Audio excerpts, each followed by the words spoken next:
Hello and welcome to another episode of Frightfully Forgotten. And we're a little decked out today, a bit of 70s garb for a movie that we're going to bring to you now. It's 1979's Amityville Horror. Directed by Stuart Rosenberg. He's actually directed quite a few famous movies, and a few of the really famous ones. Cool Hand Luke. What we have here is a failure to communicate. Voyage of the Damned. And Pope of Greenwich Village. One of my favorite performances ever on film is in Pope of Greenwich Village. Charlie, they took my thumb! It's based on the 1977 novel done by Jay Anson, which I've read. It's okay. I personally, it's one of those very extremely rare instances where I like the movie better, actually. Yeah. It stars James Brolin. Brolin. He, of course, was in Westworld, the 1973 movie, which we had to mention because now there's that TV show about it, right? He was in Capricorn 1, which is a really neat movie. And he was in Pee-wee's Big Adventure. He plays a cameo. He plays Pee-wee Herman. Margot Kidder's in it, which she's in the extremely famous and influential Black Christmas. And she was in Superman. So Amityville Horror starts off with the shooting that happened in real life. Yeah, Ronald DeFeo shot his family in cold blood in the Amityville house. Pretty bloody, like, for its time. Like, you're seeing people being shot in cold blood. And lying in their beds, you know. It's a scary thing. Yeah, and it's the way they do it, too, it's, like, loud, eh? Yeah, it's loud. Like, it's abrasive. Yeah. It's very abrasive. The Lutzes are looking to buy the Amityville house. James Brolin as George Lutz peering through that window. Yeah. He already looks pissed off.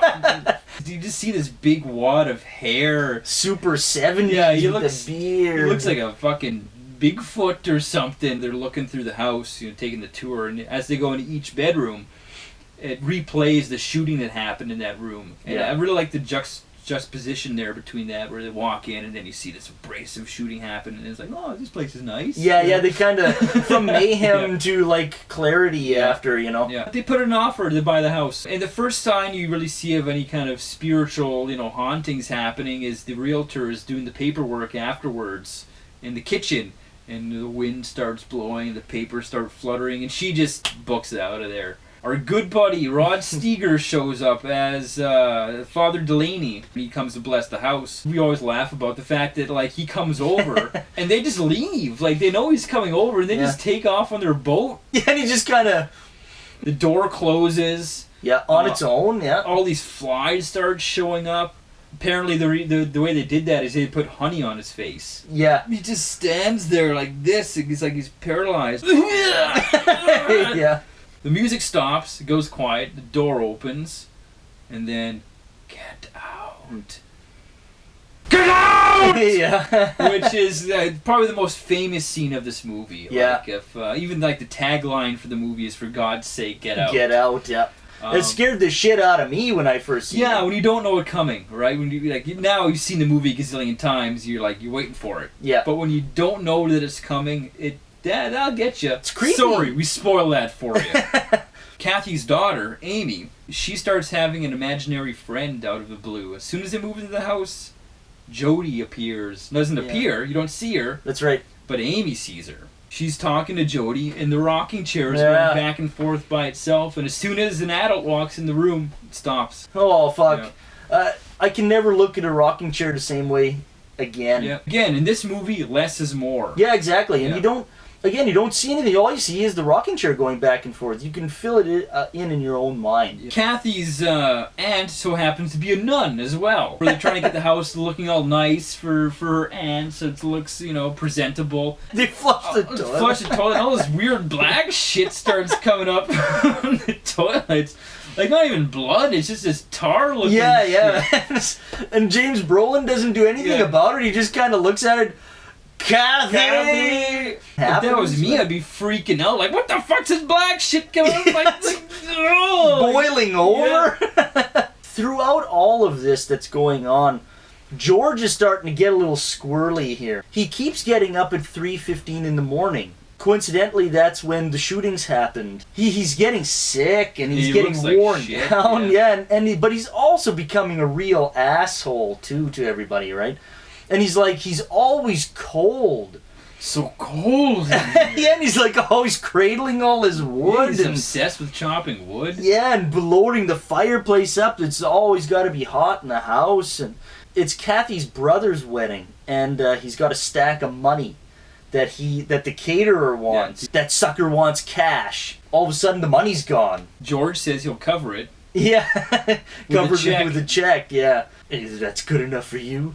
You're gonna eat your own goddamn food. They get a babysitter too to look after the kids while they're away at this wedding. Like in the original here, the babysitter just looks like, you know, a 13 or 14-year-old kid, like from the neighborhood. Girl, yeah, and she, you know, just wants to make 10 or 20 bucks for the night of babysitting. In the remake, like the babysitter looks like a porn star or something, you know, and naturally like getting the boy all hot and bothered and everything, like it's silly. Yeah. And, you know, at least in the original here, it's realistic. You believe it. Those braces, the super 70s braces where it goes outside of the head, you know? Yeah. The babysitter comes in, tries to put Amy to bed. She goes into the closet to go get something, and the door slams shut on its own. And the door's locked. Door won't open. Yeah, and she keeps pounding at the door and screaming, and then the light turns off, and it's like...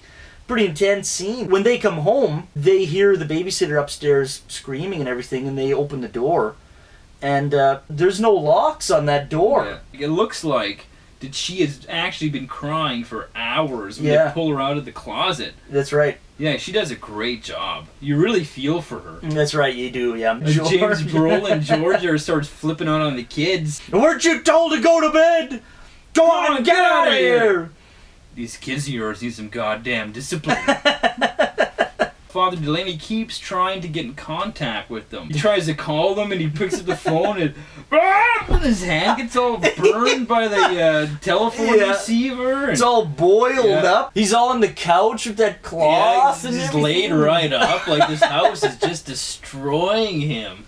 There's a part 2 and the priest tries to drive to the Lutz's house. Yeah. The wheel locks, right? Man, they veer into traffic and the hood comes up. Yeah, and it's like something takes hold of the vehicle, right? And won't let them go. There's a scene where one of the kids has his hand on the windowsill. Yeah. And the window slams shut on his hand. I love that scene. Yeah. You feel it. Yeah. You feel it watching. It's like, ah! Poor Father Delaney, you know. He can't get to the house. He tries calling, it won't work. He tried driving there, you know. that didn't work.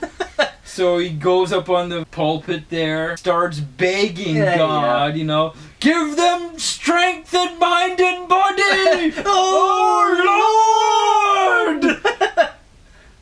I'm blind!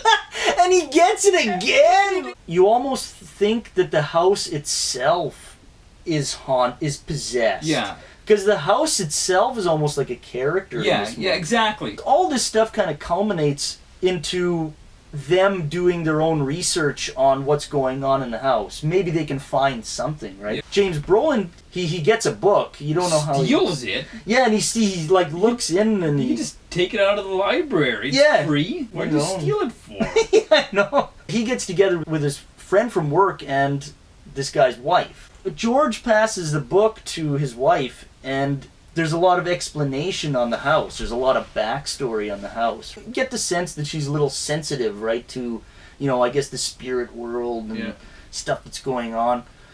And they go back to the house, and they go downstairs, and she starts hammering at the wall, taking a pickaxe to, like, the wall. And it's kind of funny, like, George comes down, right, and it's... What the hell are you doing in my house? What they reveal, it opens the door to what's going on in the house. And we're not going to tell you what it is. You're going to have to watch it for yourself. Why are we talking about Amityville Horror? After this movie came out, if you were going to make a haunting movie, this is the movie you had to try to trump. Yeah. Right? Did this set the bar? Yeah. And it's one of the most successful independent movies ever made. Yeah. You know, it made $86 million. A lot of it has to do with the fact they don't show anything. You make it all up in your own mind. Yeah, you don't see no ghosts. In the remake, for example, in the first 20 minutes, I think, you see that demon thing in the bathtub. Oh, and it's like, well, it's too much too soon. Yeah. In this movie, you don't see none of that stuff, and it's still very effective as Yeah. a haunting movie. Power of suggestion. Power of suggestion, exactly, and that's what makes this movie so successful, and Yeah. why they can do it on a low budget. Yeah. There's no effects, really, Yeah. you know? The music is really good in Oh, this the movie. music is one of my favorite horror scores of all time. Yeah. It's so haunting. Especially the beginning. Yeah, And it's very haunting. It was actually nominated for an Academy Award for Best Score. If it wasn't for the actors, if you didn't Yeah. have James Brolin, Margot Kidder, Rod Steiger in there, like, this movie probably would have failed miserably. Oh, for sure, yeah. Like, that's exactly what I think made this movie so successful. Yeah. Even James Brolin admits, I went to 11 when I should have been at 8. Yeah. You know, like that one, Mother of God, I'm coming apart! Yeah, he's all tearing his hair out. He's like, yeah, I should have toned that down a bit. In the remake, dare I say, that I liked a little bit when they went into that hidden room thing. Yeah, that part I really liked. But then again, they went too far. And I think we're also mentioning this movie too, like why we think it may be a little forgotten a bit, like because it's been overshadowed by a lot of shitty sequels Right. and a shitty remake. At the time, it was the movie, you know. Exactly. It was the haunting movie that Yeah. Kind of, you know, you can liken it to like Halloween Yeah. at the time. you watch it and you're scared of the right parts. You believe the performances. That's all you need. You don't need any more than that. Ultimately, it's creepy. And it is scary at a lot of parts. You'll hear that music in your sleep. And you'll see the rocking chair going back Yeah. and forth. So if you've seen like the remake and haven't seen this one, for God's sake, check it out.